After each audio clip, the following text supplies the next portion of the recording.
At this time, I would like to call on Gil's friend, Hema Stuhlberg. Hema will be giving the toast to the groom.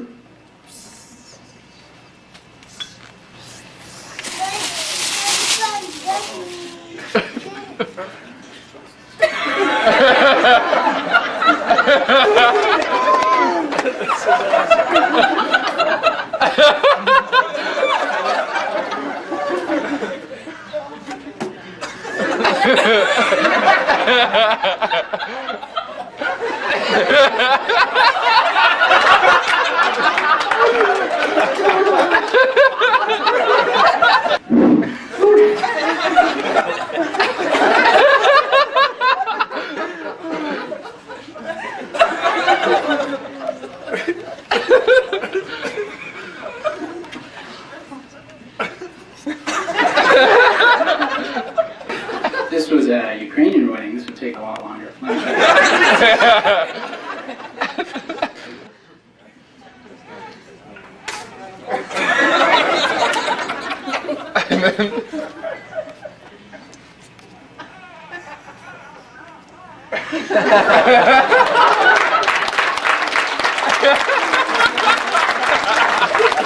was my lame attempt at humor tonight. Funnier, I suggest you go home and watch your taped episodes of Punky Brewster. I'm here tonight to celebrate the marriage and life of my own very good friend, Gil. And it's a privilege for me to speak to you about Gil, because I don't deserve this honor. I can see many faces in this room who could have been here just as easily as me. Gil, I've abused our friendship on many times, and you deserve much better. I haven't told you enough how important you are to me, and I apologize for that. And tonight I thank you for being such a good friend. You've always been there for me, and you've listened to me when no one else seemed to want to. You are the Snippy to my Ren. And I'm sorry for all the time being so mean to you.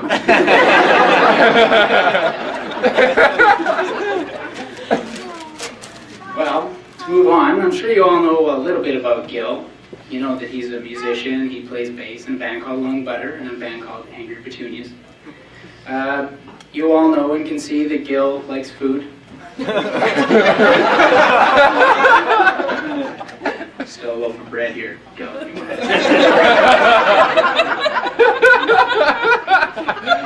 And you all know that he's just a big teddy bear. We all love him. But as the best man, I have been privy to some of the secrets of Gil. For example, did you know that Gil once wanted to work for the city of Regina? He was back in grade 6. A friend of mine and Gil were walking behind the school one day, and it was like wet. It was like spring running off, and all the water was hitting down to the sewer. Now, of course, we were kids, and Gil wanted to check out the sewer, because he wanted to see what was down there. So he lifted up the grate, and he wanted to head down, because, in the summertime, this is where all the older kids went and smoked and looked at pornographic material.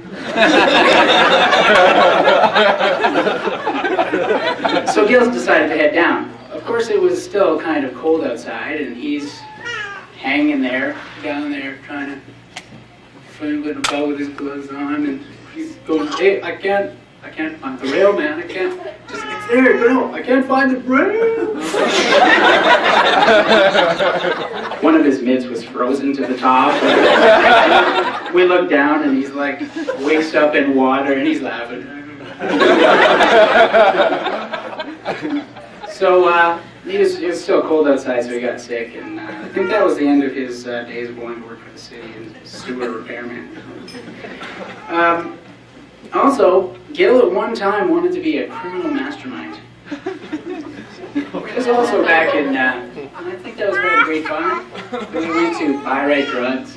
I don't know if any of you know this, but Gil likes to play video games. It's something he does, and he was looking to buy a new Atari game, the newest, hottest Atari game there was. So he picked it up, and it was $20. And of course, in grade 6, $20 is like a fortune. You gotta like collect bottles for years for that kind of cash. So Gil only had like $5.99. So he said, hey, here's one. Watch this. So he goes and he picks up a game for $5.99 and he takes off the sucker. And he puts it on the $20 game.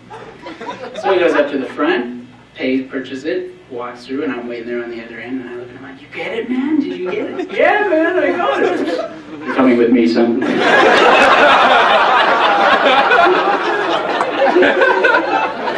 I was standing there, oh no!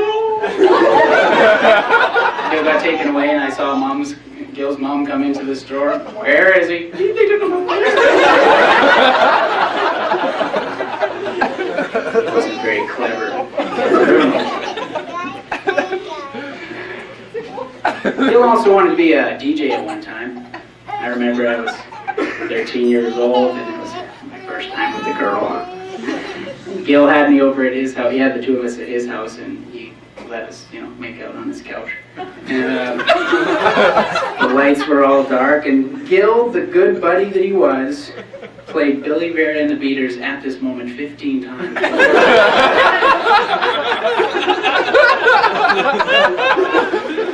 Thank you. So nice of you. Gil also has a mystical power. I'm sure some of you have heard of Gilbert's mystical power. It's called Kavorka. Many of you don't know what Kavorka is. There's an episode of Seinfeld where Kramer goes to this Latvian Orthodox church, and one of the sisters takes a liking to Kramer, and she says she's going to leave the church for Kramer. Now, he's not he's upset with this because he doesn't want her to leave her faith. So the head priest of the church calls him into his office, and he says, you have to help me, Father. He goes, I will help you, Kramer, because you have Kavorka, the lure of the animal. And so he put garlic around his neck. And anyway, long story short, he got over it, but Gil never did.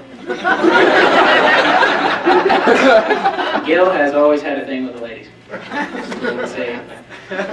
One night Gil and I were sitting around and we counted up, 60, 70 girls, maybe more. He always had girlfriends. There's one girlfriend that he had in particular. We were over at a sleepover once, and Gil and I had both that girlfriend. Me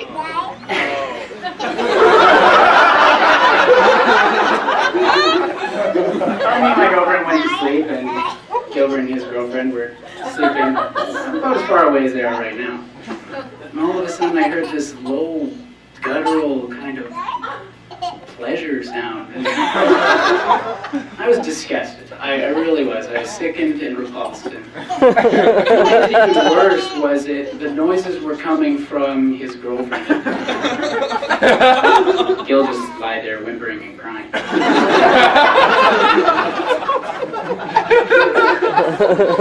But he always had girlfriends through high school. High school when he played in his band and threw cheese whiz slices off the stage. And there was one year he played my father in the high school musical, and he had a lot of girlfriends backstage that year, I think. And then there was that year that Robert Usher won the provincial football championships, and Gil threw the winning touchdown.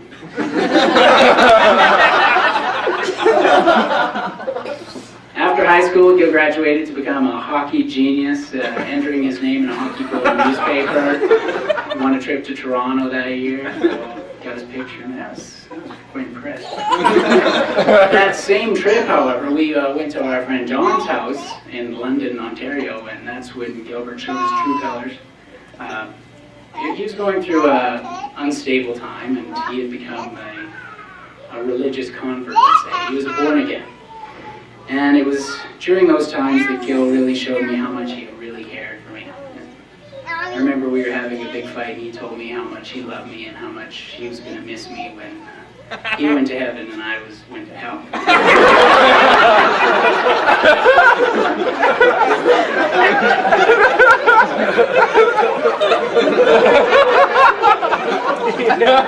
See you down there.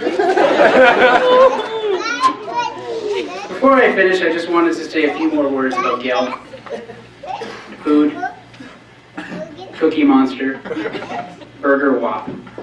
9, happy stupid, warm, loyal, true of heart, Nintendo, bubble bubble, fulfilled. Happy, buddy, pal, comrade, friend, until the end. It's from Brother Rat, a song that we both know, and Gil knows best of all that I like to quote music lyrics as often as possible. Because Gil and I have always shared the language of music, and it's brought us closer together as friends through the years. It's true. So true.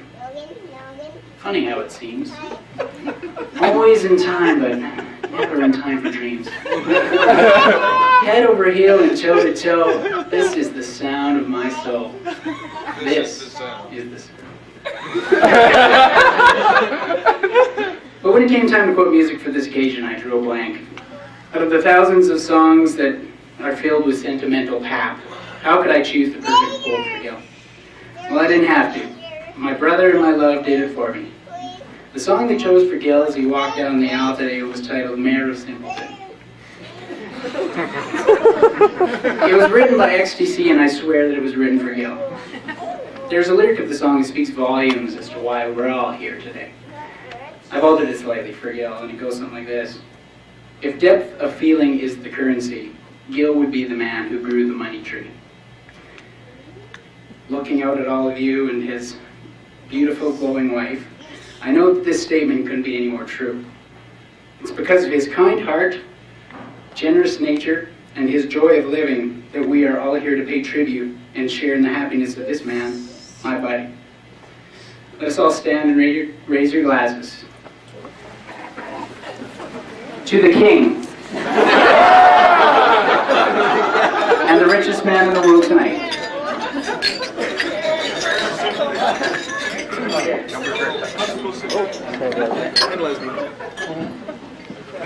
Thank you very much.